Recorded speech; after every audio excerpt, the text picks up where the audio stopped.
We've got a new boot here at Wheaton Labs. So we've got I don't know if I mentioned the boot camp program, permaculture boot camp.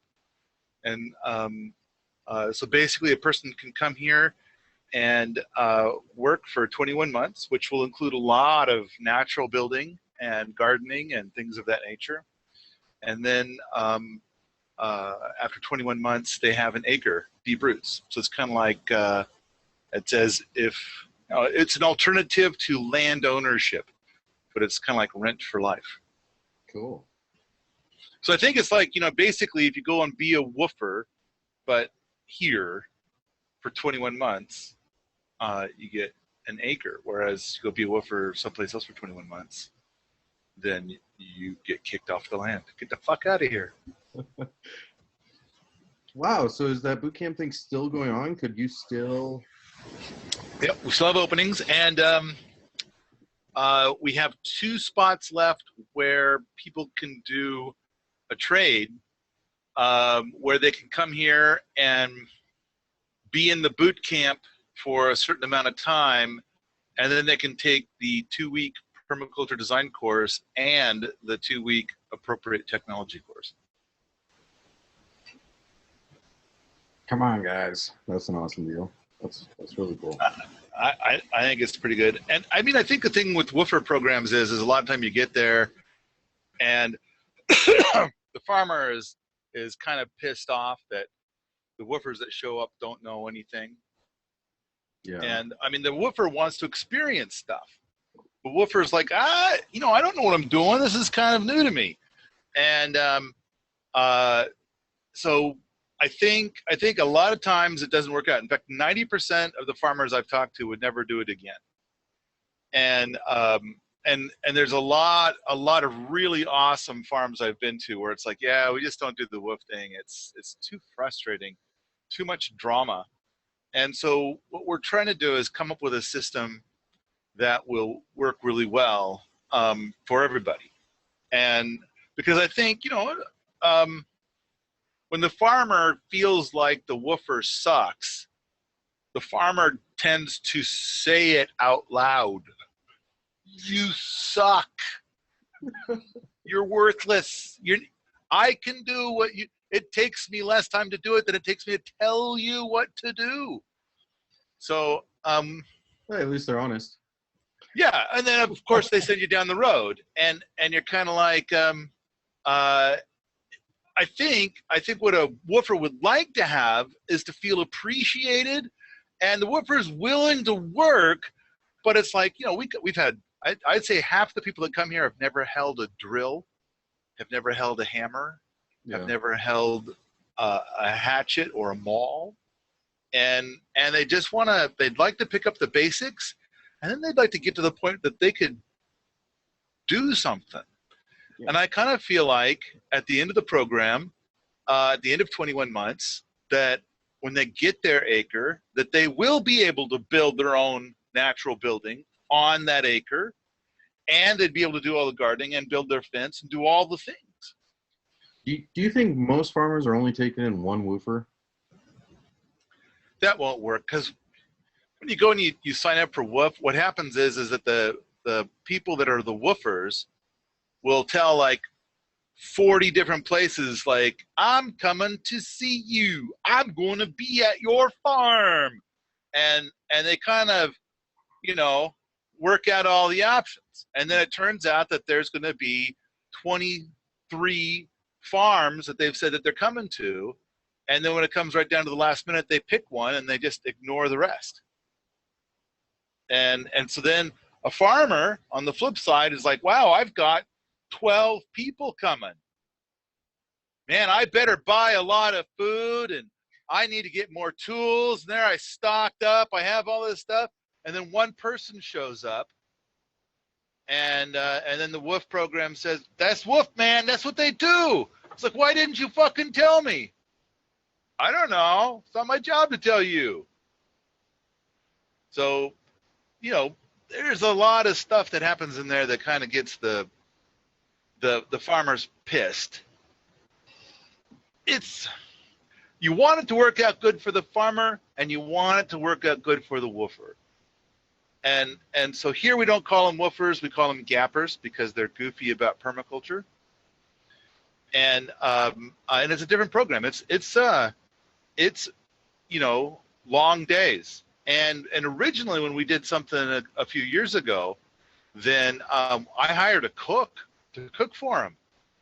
And then it's kind of like, well, when it's outside woofer hours, then a lot of them would just kind of sit around on my couch and wait to be waited on like they're at a resort, and it was kind of weird. Anyway, we've got good structure now. The guy that's leading it, Fred Tyler, he's really, really nice guy,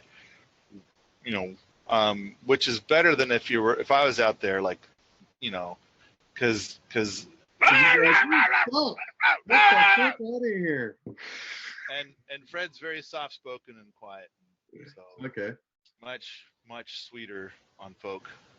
Now we had we did the Woofer program. Now we went through the Woofer site, the Woofer, the real Woofer site.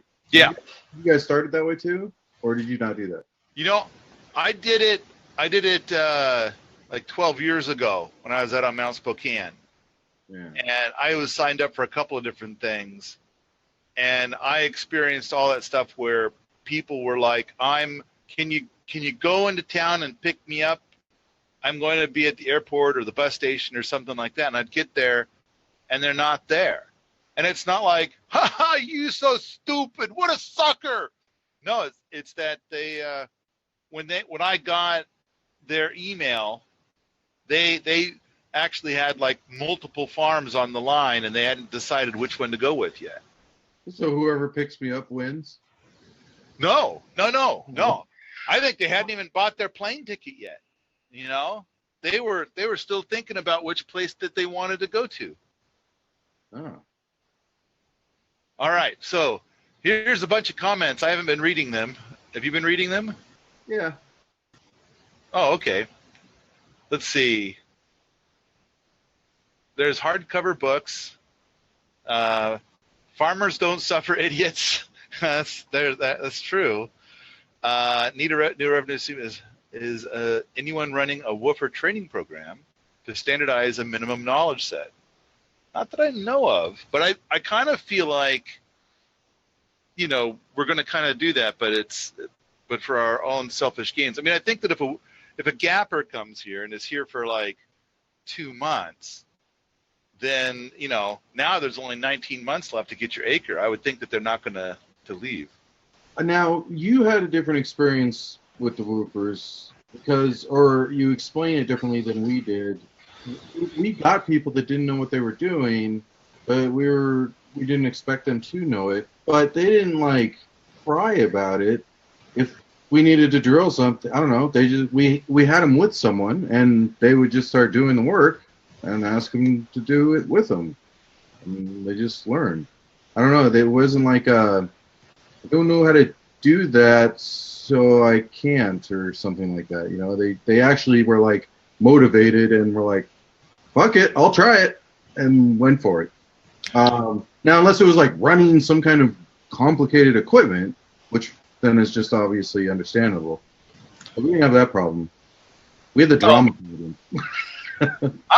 I grew up. I spent some of my time growing up on a ranch and some of my time working the pea and wheat harvest in northeastern Oregon. And I worked at a lot of different farms when I was young, and there was some pretty serious hostility at a lot of farms. They would call it common sense, but really whenever they say common sense, what they were really saying is, haha, I know more than you know. And that was kind of, they were really mean about it. And I've met some farmers, and it's kind of like, part of it is like there can only be one person on the tractor at a time. And so what you try to do is try to say, okay, I'm going to set you up with chopping some wood. And then I got to go get on the tractor and do a thing over there. And then, you come back and it's like, all right, I've been driving the tractor for 2 hours, and what have you got? And it's kind of like that's it. For 2 hours you've been chopping wood, and that's all there is. And so I think, and I'm gonna feed you. It's like you haven't even chopped up enough wood here for calories that you're going to be consuming. it's like We got to the point where they would burn themselves out, the guys at our farm. They would work so hard and so long and not say, I need a break.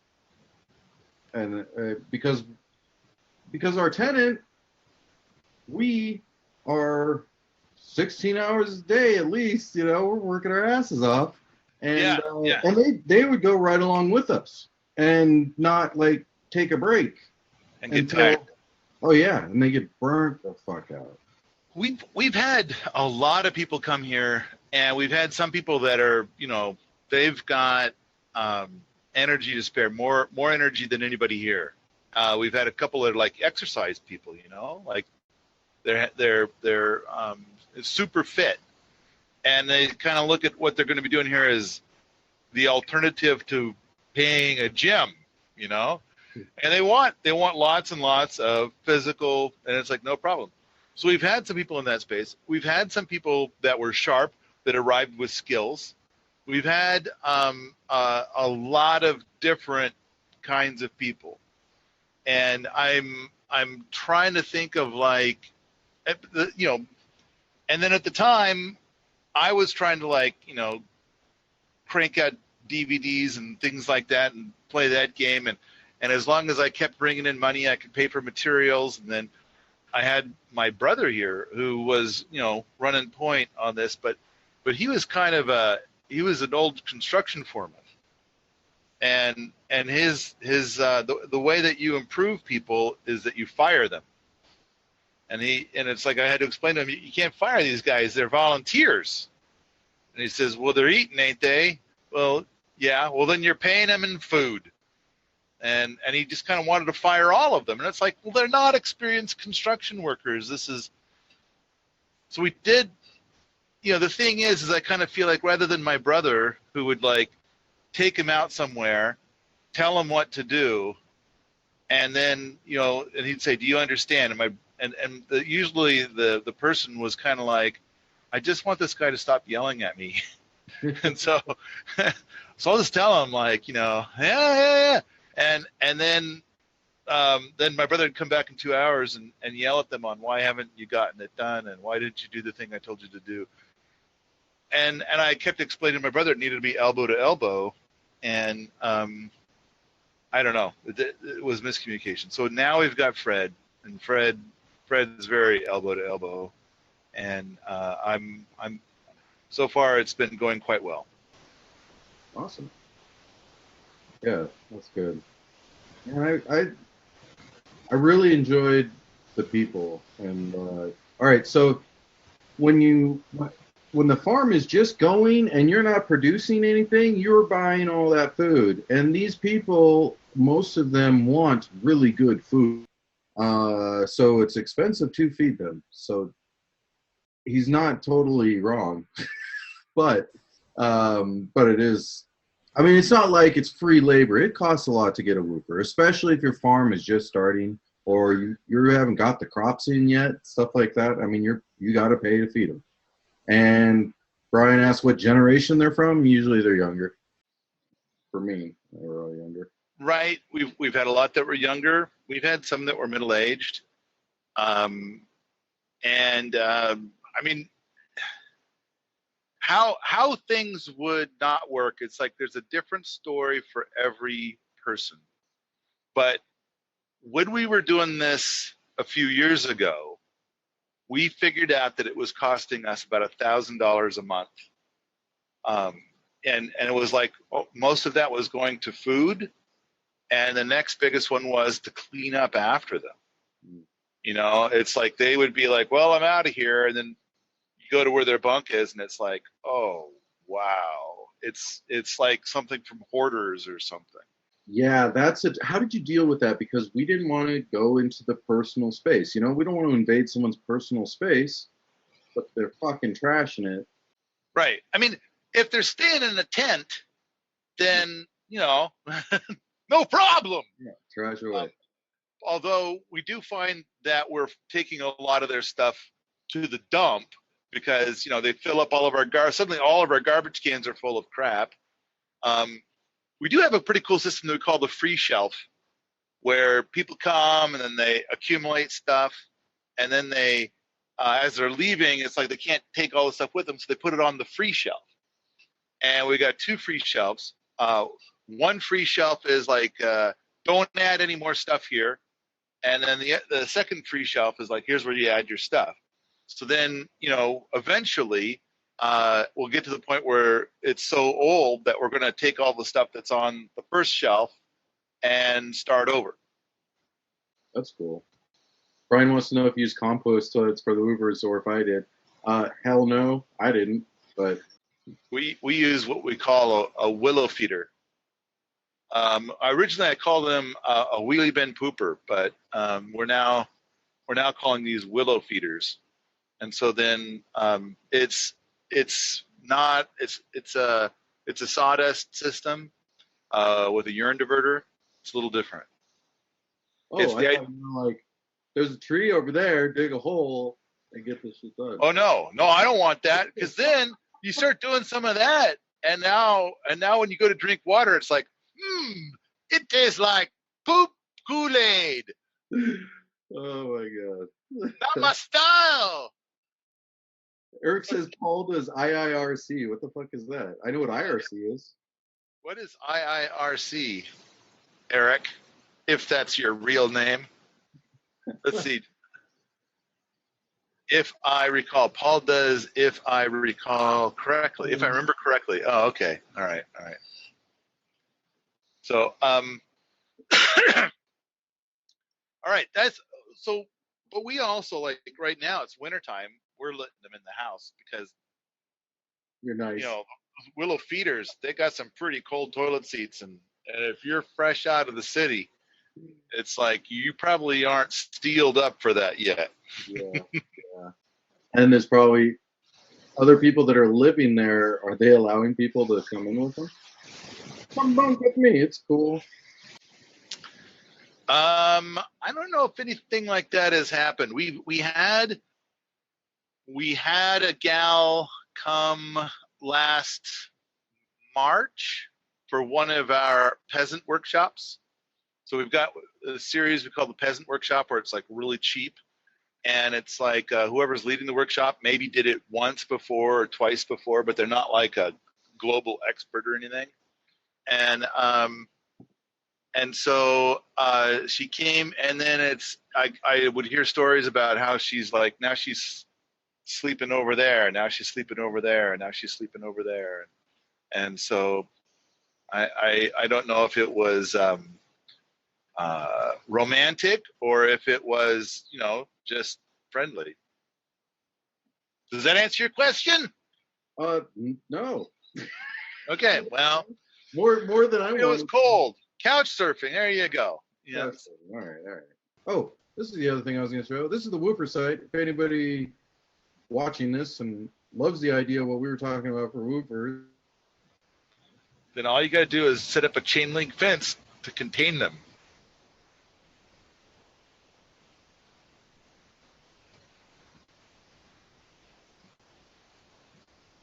Lost me there for a second. This is the woof.net site, and this is where most people get woofers. Or you can, if you want to be a woofer, you go to farms and get yelled at by farmers. This is the site most people use. So they do insist that all of the farms need to be organic or better. They don't have to necessarily be certified organic, but they're going to maintain that standard.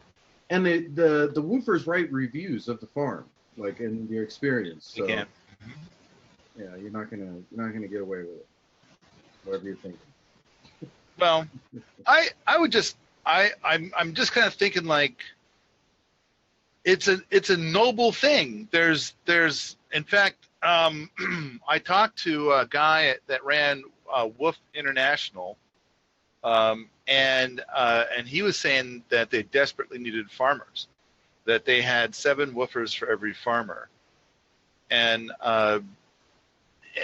it's kind of like it just takes a little figuring to kind of get it to work out. Now, we just started the permaculture boot camp thing, which, because the Woof program says something like the woofer only has to work 4 hours a day, and the farmer will feed them. And now you've got my thing set up on like, I can't see the, there we go. Okay. So then,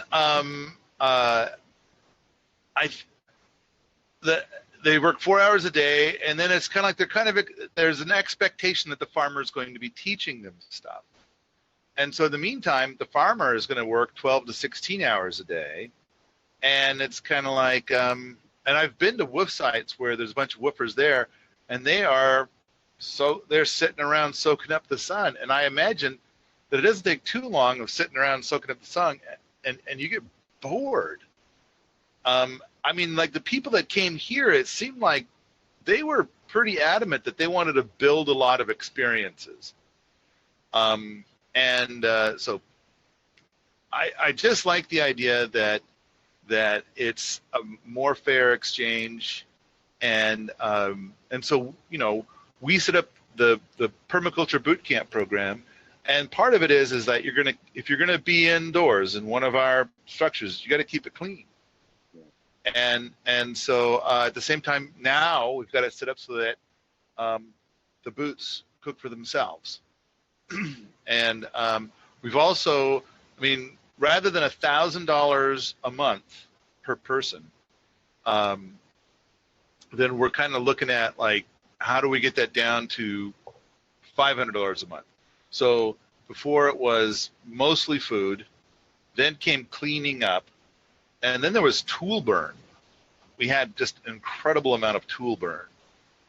There was one gal I talked to that said that she had a single woofer come by for a summer, and then when he left, she had to spend $10,000 to replace all the tools that he lost or broke. Holy shit. Yeah.